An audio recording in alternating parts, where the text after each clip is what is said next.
Okay, so today I'm going to tell you about video cards. Now, this here is a motherboard. Now, motherboards and video cards, they're related because you need to know what sort of connector a video card uses. In a modern PC, on the back of the computer, you'll see some ports.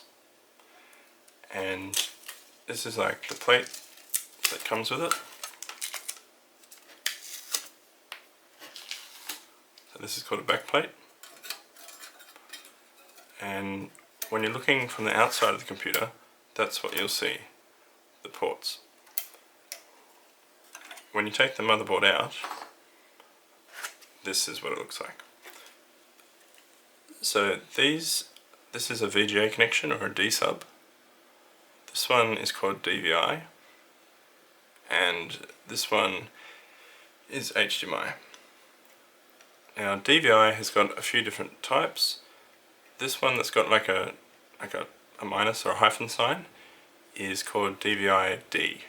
There's a different type that looks like a plus and has some extra pins, and that one is called DVI-I. Now, if you get DVI-D, that's digital only. So that's fine if your monitor is modern, but if you have an old monitor and it says DVI-A or DVI-I, then you're not going to be able to use it with this. You'll have to buy a DVI-D connector because the other type, the plug won't fit in here because it's a minus sign instead of a plus sign. You don't see this very often, but this was the standard that was around before we went to DisplayPort and HDMI. These are the video card slots. There's two of them, and these, so that the blue ones are PCI Express, the white ones are PCI, which you don't see these very often anymore because they're obsolete, but in old computers you had video cards that would fit in these slots. The new ones are PCI Express, and you'll see that the connectors are different shape, so it's like the same thing but reversed. So if you've got an old card and you try and put it in this slot, it's not going to work because it won't physically fit. Now these ones, you can see here it says PCI Express 3.0. There's different speeds of PCI Express ports. So on this board, the long one is a 16 times PCI Express port. And you've got ones that are shorter, that are like 4 times, and 2 times, and 1 times. But in modern boards, it's a little bit more confusing because you can have a port that's the same length, but has half or a quarter of the bandwidth. So on this board, this is a 16 times slot, whereas when you read here, this one says PCI X4. So this slot, if you're using this one, even though it's the same length, the bandwidth is only 4 times. So what that means is if you put a video card in the top slot, it's going to run better than if you put it in the bottom slot. So it's kind of, there's a mix of different factors, but if you're building a case, you want to try and use the top port for the video card. If you can only use the bottom one, then it might be better to choose a different case. If your motherboard has got these ports, these will work if it's an Intel CPU, but if you have an AMD one, you might have to check because some processors don't enable these ports. The ports here work like a video card, but it depends on the model of processor that you have as to whether these are active or not. If you put a video card in this slot, a lot of motherboards will disable these ports, but in some of them, if you go into the BIOS or the UEFI, you can set it up to enable both sets of ports if you need them. Okay, so this is an older video card, but it's still a common size. This one would fit in here like that, and you just push it down until it clicks. Like that. So now it's locked in the port. If you want to take it out of the port, there's a little button you have to press, like a little lever or latch. press that in and then you can pull it out. If you try and pull it out without pressing that, it'll break this latch, and then if you need to put in another video card, over time it can fall out of the slot or it can lose its connection. So it's not always this style, sometimes you push it down, but just look for the end of the slot. It's always on this end, and it will have something that you push to release this part, and that's to take it out.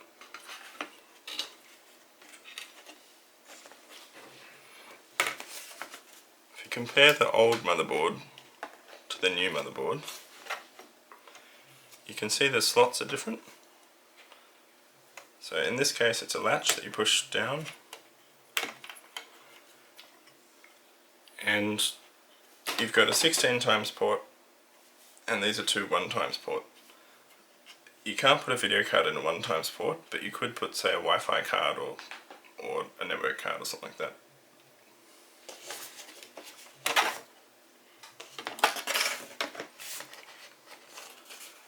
Now, side by side, you've got the power connector. This one can accept 1 video card. This one theoretically could put 2, but you'd get such bad performance by putting in this slot that it's not worth it. If you look at the ports, so this is VJ or D sub, this one's DVI-D, this is the equivalent, and it's HDMI as well. So both of these motherboards support onboard video, provided the processor has onboard video capabilities. So if you choose a processor that doesn't, then those ports will just not work, and you'll have to use a video card. Video cards come in different sizes. Some are single slot, which means it's only 1 bracket, and some are dual slot. So this takes up 2 slots in the case. There are also ones that are triple slot or quadruple slot. So this one is like a gaming card, and you'll see the bracket takes up 3 slots. So before you rush out and upgrade your video card, you need to check what your case supports, and also that your power supply has enough wattage to run it, and that the motherboard has the right slot. Okay. So between these ones, this one is a weak card, and I know that because it's both thin and small, and it's this style that doesn't have a power connector. If you look on the back, we've got a HDMI, and this is a DVI-I with some dots. So what that means is this one can connect to either a digital LCD, or you could adapt it to a VGA connector, which is like the blue connector, like this one. So on the back of the video card, this is a digital connector, this is digital, and this one is analog. If you use analog with an LCD screen, this will give you the worst quality, because the card is digital, it converts it to analog, it then sends it to the monitor, and it converts it back to digital. So you lose quality twice. Whereas if you use HDMI or DVI, that's digital, so there's no conversion, and the quality will be the same at the sources where it's received on the monitor.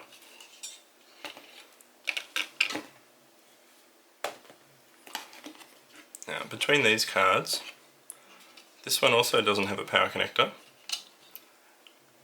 This is a slightly newer card.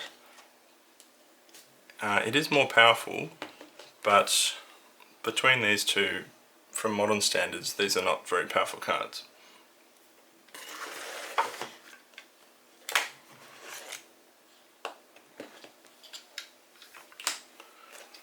This one is from an Acer PC, and you can see it also doesn't have a power connector, but it's newer. You can read on the label what model it is. I think this is a 1650. Yeah, 1650. So it's a GeForce GTX 1650 4 gig.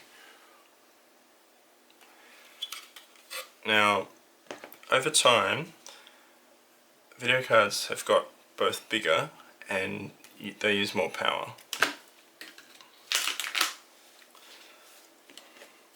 They don't use a lot of power, but if you get like a top end one, you might need a 500 watt, it might use 500 watts. So if you've got a lot of other stuff in your computer, you might need to get a power supply that's like 850 watts or 1000 watts. It doesn't mean it's going to run at that wattage all the time, but it just needs to be capable. If these were all the same performance, this one would be the best choice, or this one. The reason why is that the fan is bigger, and so that means it's going to run cooler and quieter. If you see ones that have a small fan like this, the small fans don't move a lot of air and they make a lot of sound. So they spin really fast just to cool it down, and the card itself is very weak. There are some that will not have a fan at all, and that's a passive video card. So what that means is if you've got it in like a home theatre PC, you want to try and get one that either has a big fan or no fan, because that will be the quietest when it's running. On the card itself, you won't be able to read from anything on here, but if you went to the website and looked up this model, so that the model of this one is a GV N220D2.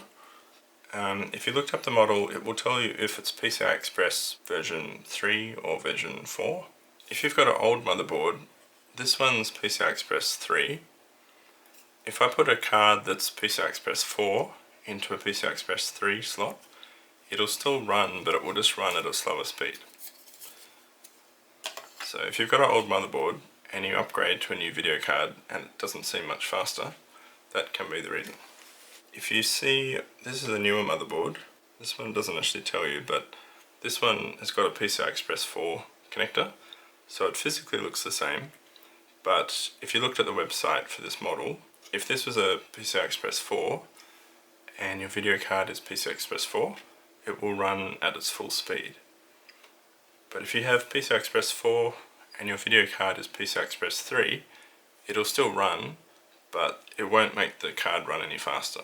Okay, so when you're choosing a video card, there's a few things to consider. One is how many slots you have available. Two is the motherboard, if it's got the right slots in the right place, so that you can mount it in your case. And you also need to choose one that's going to be powerful enough for what you need to run. This is like okay for mid to low end gaming. This one has got a much bigger heatsink. This card is more powerful, but it's not that much more powerful. So it is very heavy because the heatsink takes up about half the card. This is a GTX 1080, which is not a very new card, but it's still okay for like general gaming. And this style of fan, it doesn't make a huge amount of noise, but if you do find that it's too noisy, you do have the option of upgrading the fan. So this is an aftermarket fan and heatsink, and you can see it's got heatsinks for all the memory. It comes with a glue so that you can stick them on and it stays on. And the cooling on this is much more powerful than the original. So this will end up being much quieter and the card won't run as hot as a result. Now the next step up is if you went to water cooling. Water cooling is a bit complicated. You can get all-in-one kit, so you don't have to worry about it. It's just made for a video card and you can just mount it straight on. You will have to take all the screws off to take the original heatsink off. So in this case you've got lots of small screws, and you take all the small screws off and all the big screws. You lift this off and it's just a thin circuit board with a chip. You then put the custom water block on. So if you've got one in a kit, it will come with instructions and a mount, and you just attach it on with a paste, and that will provide the cooling. This one is a custom water block, which is like it's standard, but it's not designed for all-in-one kit. This is designed for if you have custom water cooling where you bought your own pump and the radiator and the water block. This style will connect in that sort of system. So you still connect the power, the hoses go on here or on here. Sometimes if you have multiple cards you can put like pipe between them so you can stack multiple cards and the water flows through all of them. But if you've just got a single card, you can choose how you want it to connect. But one side will be an inlet and one will be an outlet. So this is the most modern of the cards on my desk. It's got USB-C, which will work if you have a USB-C monitor. It's got 3 DisplayPort and 1 HDMI. Now, if you choose a monitor, monitors support different standards as well. So if you have a monitor that's DisplayPort or DP 1.2 or 1.4, and HDMI is say 1.1, 1.3, 2.0, if your video card doesn't support that standard, it's going to make your monitor run at a slower speed or not, like you won't be able to run at the full refresh rate, that sort of stuff. So you need to match your monitor's features or specifications with your video card's capabilities as well. Newer cards now, like if it's a more powerful card, it will have with DisplayPort 1.4 and it will have HDMI 2.0 or 2.1, and the difference between them now isn't that great, but if you've got an older card, DisplayPort used to be the better of the two in a PC environment, and HDMI is better in a TV environment. When you're choosing a video card, the cost will be all over the place depending on what size you get and how powerful it is. Ones like this could be about $20 or $30, whereas ones like this can be like thousands of dollars. And if you get the newest ones, they can be like $3,000 just for the video card. The difference between a low-end, a mid-range and a high-end one will be if you're running games or business. So if it's just a business environment, you don't need a powerful video card unless you're doing, say, video editing or 3D modeling or that sort of thing. If you're doing gaming, have a look at what your game requires, because some care more about the video card than the processor, and some care more about the processor than the video card. So if you've got a game that cares about the processor and you go and upgrade the video card, you might spend all this money and then not notice much of a difference. But if you've got one that does care about the video card, upgrading the video card to something newer and faster, like a higher model, will be very beneficial. You'll be able to run much higher refresh rates and much higher resolutions, and things like in the options on the game, instead of running on low or medium settings, you can run it on high, very high or ultra settings, and the computer will run it just fine. It's sort of a personal choice, but if you want things to be pretty, you're going to need a more powerful video card to do that. At the low end, if you're buying for business, there's gaming grade cards and there's business grade cards. So this is a Quadro, and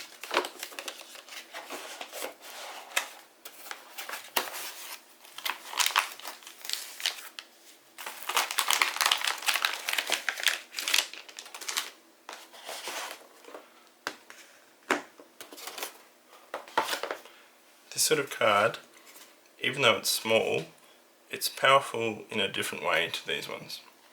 The difference between gaming and a business card is the ones used for business are designed to run better in 2D applications, whereas the ones for gaming are designed for 3D applications.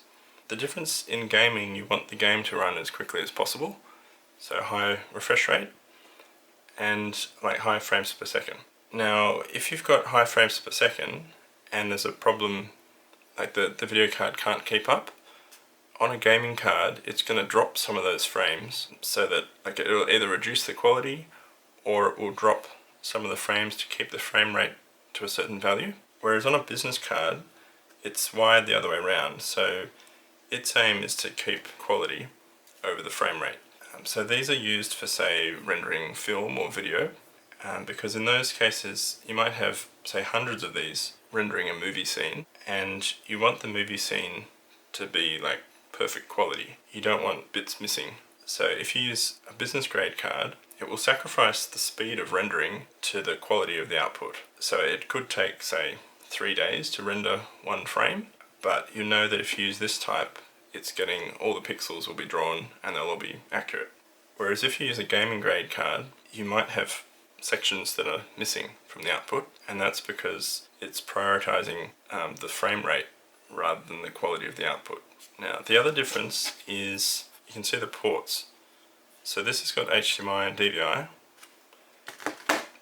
This one has got 4 DisplayPort, but these are mini DisplayPort. Now, a lot of monitors don't have this port, but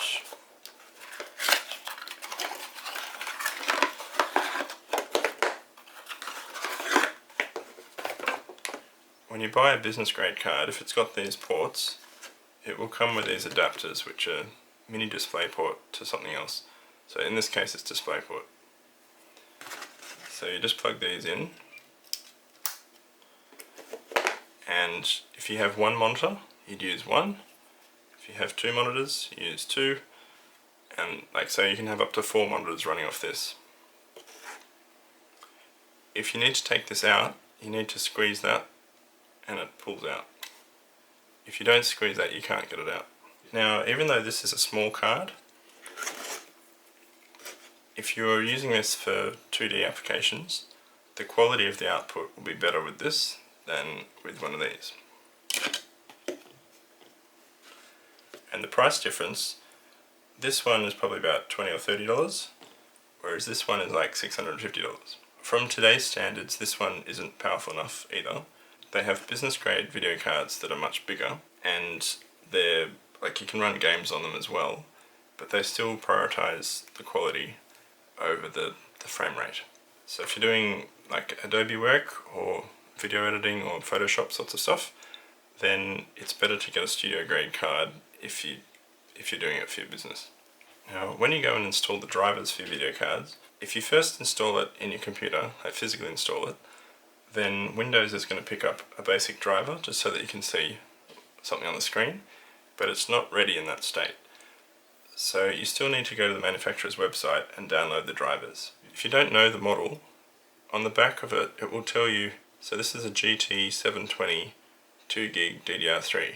What that means is GT720 is the model, 2 gigs is the amount of video RAM, and DDR3 is the type of RAM. So DDR3 is a very slow type to have on a video card now. This card was manufactured in 2016.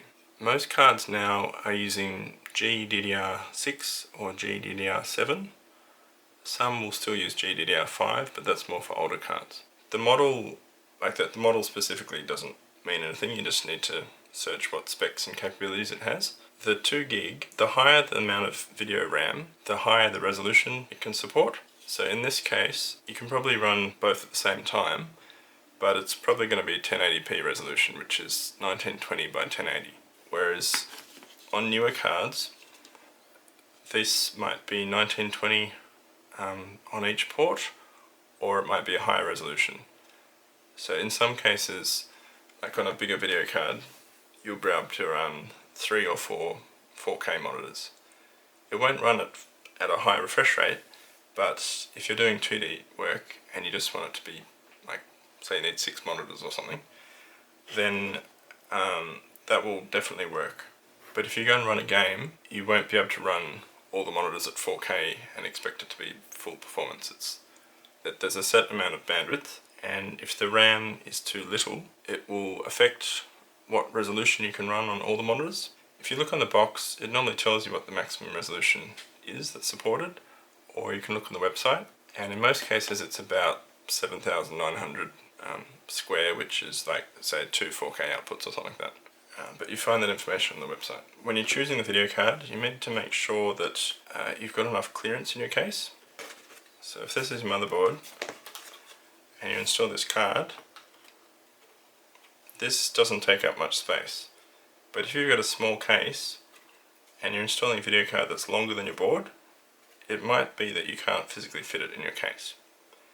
So there are some limitations. You can look up on a website called PC Part Picker, and you type in the details of the parts that you have, and it will tell you if it's compatible both physically and, like, if you choose a part that doesn't work with that board, like if you choose an AMD motherboard and you had an Intel CPU, that's not compatible. You have to get AMD to match AMD, because the sockets and things are different shapes. So PC Part Picker is a really good one. There's also this website called Passmark, where you can type in multiple models of hardware, and it will do a comparison of speed, so you can see if it's got better features or like if it's better value or whatever. And there's another one called User Benchmark, which some people use. I usually use Passmark as the benchmark for most of my things. Okay, so hopefully that helps you out, and I'll see you in the next one.